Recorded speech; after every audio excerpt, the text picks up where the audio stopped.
پیغام یہ ہے کہ حسین کا شوق وہی منائے گا جو انسان ہوگا، اور شوق سبھا میں وہی آئے گا جو انسان ہوگا۔ یہاں نہ ہندو کی قید ہے نہ مسلمان کی قید ہے، یہاں تو یہ ہے کہ جو اتیاچار کے خلاف بولے گا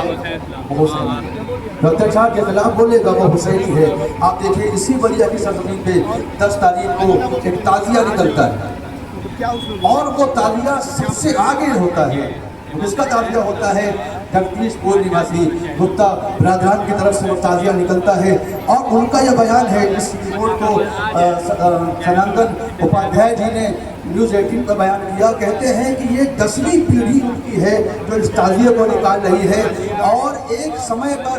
اس تعزیے پر پابندی لگائی گئی کہ تم تعزیہ نہیں نکال سکتے، تو ہائی کورٹ نے انہیں پوری ڈگری دی، یہ کہا کہ تعزیہ بھی نکالنا ہے اور تمہارا تعزیہ سارے مسلم بھائیوں سے آگے ہوگا، اس لیے کہ یاد رکھو کہ تم حسین کے لیے تعزیہ نکال رہے ہو۔ حسین کس ورگ وشیش کے امام نہیں ہے، بلکہ ہر اس انسان کے انسان امام ہے جس کے دل میں انسانیت کا دل دھڑکتا ہے۔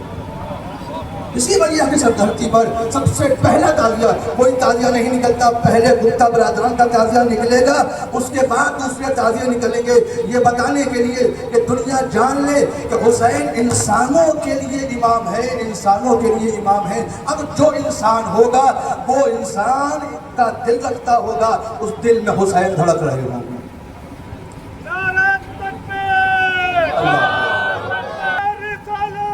یا رسول اللہ۔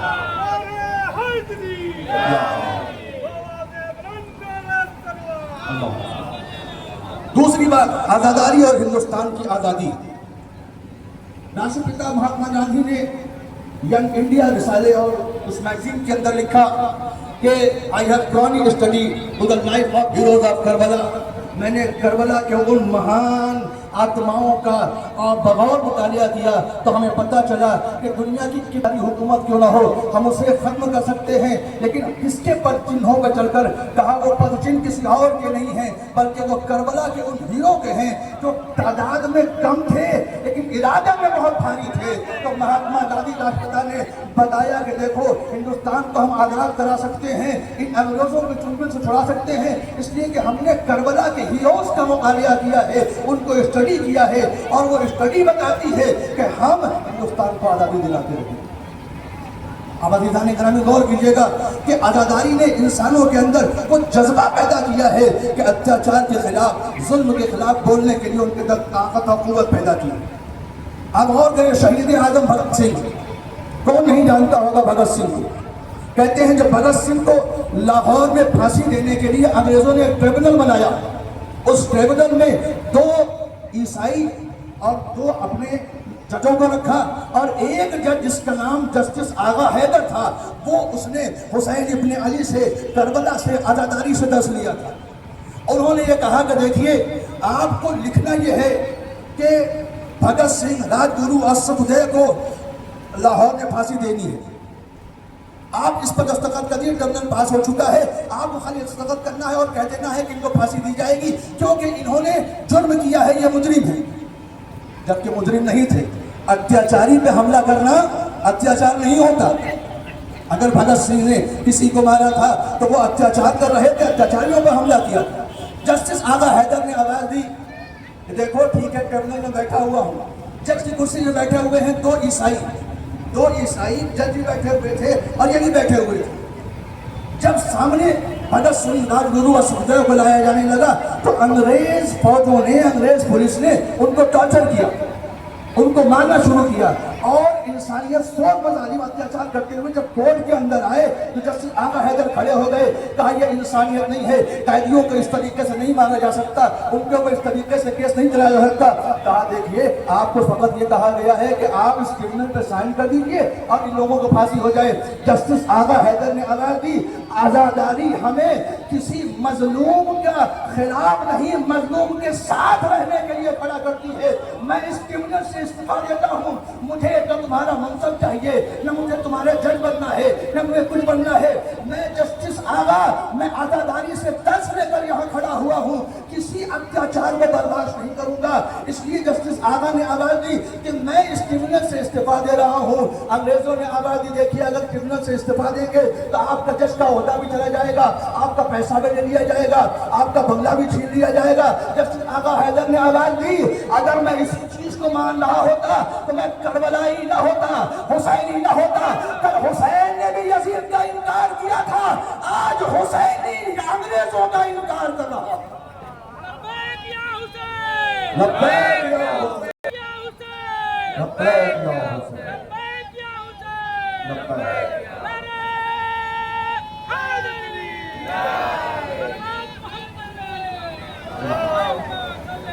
اس کے بعد جسٹس آقا حیدر نے اس ٹریبونل سے استعفیٰ دیا اور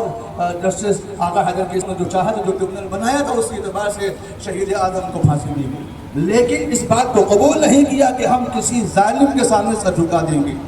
آج یہ علم، یہ جلوس، یہ تعزیہ، یہ ہماری لوگوں کا جمع غفیر بتا رہا ہے کہ حسین ابن علی کی بارگاہ میں انسان ہونا شرط ہے۔ اگر انسان ہو تو وہ کوئی بھی ہو۔ اسی لیے کسی ہندو شاعر نے کہا تھا، میرے ماتھے کی سرخی پہ نہ جاؤ، تلک ہے خون کا دھبا نہیں ہے۔ اس نے بتایا کہ دیکھو یہ تلک ہے، خون کا دھبا نہیں ہے۔ ہم قاتلوں کے ساتھ نہیں ہیں، ہم مقتول کے ساتھ ہیں، ہم ظالموں کے ساتھ نہیں ہیں، ہم اتیاچاریوں کے ساتھ نہیں ہیں، ہم اتیاچاریوں کا ساتھ نہیں دے سکتے۔ اساتذہ گرامی، یہ اتنا بڑا مجمع جو اس چوراہے میں موجود ہے، یہ بتا رہا ہے کہ ہر دور، ہر زمانے میں اتیاچار کے خلاف آواز بلند کرنے والوں میں سب سے پہلا نام حسین ابن علی کا رہے گا۔ ہاں عزیزان گرامی، چہلم کا جلوس ہے، ہماریاں تو موجود ہیں، لیکن ان ہماریوں پہ سوار ہونے والا کوئی نہیں۔ آیت کے دو چار جملے سن لیں، ہماریاں موجود ہیں، ان ہماریوں پہ کوئی سوار ہونے والا نہیں۔ دلدل موجود ہے، دلدل سوار ہے۔ ایک تابوت سامنے ہے جو شبیہ ہے امام حسین کی اس زری کی جو کربلا میں موجود ہے۔ صبح سے لے کے اب تک ماتم کرنے والوں ماتم کر رہے ہو، حسین کا غم منا رہے ہو، لیکن یہ بتاؤ کہ تمہارا دل بھر گیا کہ تم نے حسین کا ماتم کر لیا؟ نہیں، ہر ایک صدا دے گا، نہیں، ہم نے حسین کا ماتم کما حق ہو ادا نہیں کیا۔ ہاں عزیزان گرامی، بس دو چار لوگ کے مسائل کو سن لے، ختم دعا کہتے ہیں جب قافلہ رخصت ہو کر آیا ہے کربلا، تو کربلا نے جناب زینب نے اپنے آپ کو حسین کی قبر پہ گرا دیا اور فریاد کرنے لگی، بھائی آپ کے بعد ہم پر وہ ظلم اٹھائے گئے، ہمارے سروں سے چادریں چھین لی گئی، ہمیں بے مطلب وہ چادر دیا پھرایا گیا، ہم رخصت ہو کر آئے ہیں اور یہاں پر غم منا رہے ہیں۔ 3 دن تک کربلا میں اربعین کا سور منایا گیا، اور جب سور منا کے قافلہ جانے لگا تو ایک کوکھ جنی ماں جس کا 6 مہینے کا بچہ تھا، جسے ظالموں نے قتل کر دیا تھا، جس کا دودھ خشک ہو چکا تھا، پانی نہیں پلایا گیا، وہ ماں اپنے بچے کی قبر پر بیٹھی ہوئی ہے اور یہ کہہ رہی ہے میں 7 مدینے نہ چلوں گی، اس لیے کہ میرا بچے کی قبر تو یہی ہے۔ ایک بار یہ شور ہوا کہ قافلے میں ایک ماں ہے جو اپنے 6 ماہ کے بچے کی قبر پر بیٹھی ہے، جو جانا نہیں چاہتی۔ ایک مرتبہ امام سجاد آ کے کہتے ہیں اماں کیا وطن نہ چلے گی؟ ایک بار آواز آئی بیٹا وطن جا کے کیا کروں گی، میرا وارث یہی ہے، میرا بچہ یہی ہے۔ ایک بار امام سجاد نے کہا میں اپنے حق کا واسطہ دیتا ہوں، آپ واپس وطن چلے۔ اب یہ قافلہ وطن پہنچا ہے تو میں 1-2 جملے سن لے، ختم ہوا ہے۔ وطن پہنچا، حسین کا غم منایا جانے لگا۔ ایک بار عبداللہ ابن جعفر تیار آتے ہیں، کہتے ہیں اے سید الحجاج ذرا آج شہزادی کو بجا دے، میں ان سے کہنا چاہتا ہوں کیا آپ گھر نہ چلیں گی؟ جناب زینب سے عبداللہ نے کہا کہ شہزادی کیا آپ گھر نہ چلیں گی؟ ایک بار جناب زینب نے کہا عبداللہ 2-4 دن اور رک جاؤ، 2-4 دن کے بعد میں خود آ جاؤں گی۔ ادھر عبداللہ کسی کام سے باہر گئے ہوئے تھے اور گھر میں جناب زینب تشریف لائی۔ روایت کے جملے یہ ہیں کہ اس غرفے میں، اس حجرے میں جناب زینب ماتم کر رہی تھی، جس حجرے میں اولو محمد کے چھوٹے چھوٹے مسلح رکھے ہوئے تھے۔ ایک بار عبداللہ بن جعفر تیار گھر میں آئے، کہتے ہیں کہ میں نے دیکھا کہ ایک حجرہ ہے، اس حجرے میں ایک بہت زماں اور ایک بوڑھی عورت ماتم کر رہی ہے۔ میں نے کہا اے ضعیفہ یہ آپ آپ کا گھر نہیں ہے، یہ تو زینب کا گھر ہے، یہ عبداللہ کا گھر ہے۔ ایک بار جناب زینب نے مڑ کے دیکھا، کہا عبداللہ تو نے بھی نہ پہچانا، میں علی کی بڑی بیٹی زینب ہوں، اپنے بچوں کا ماتم جب تک نہ کر سکی تھی، اولو محمد کے مسلح پر اولو محمد کا ماتم کر رہی ہوں، بالیا با محمدہ ماتم اکثر۔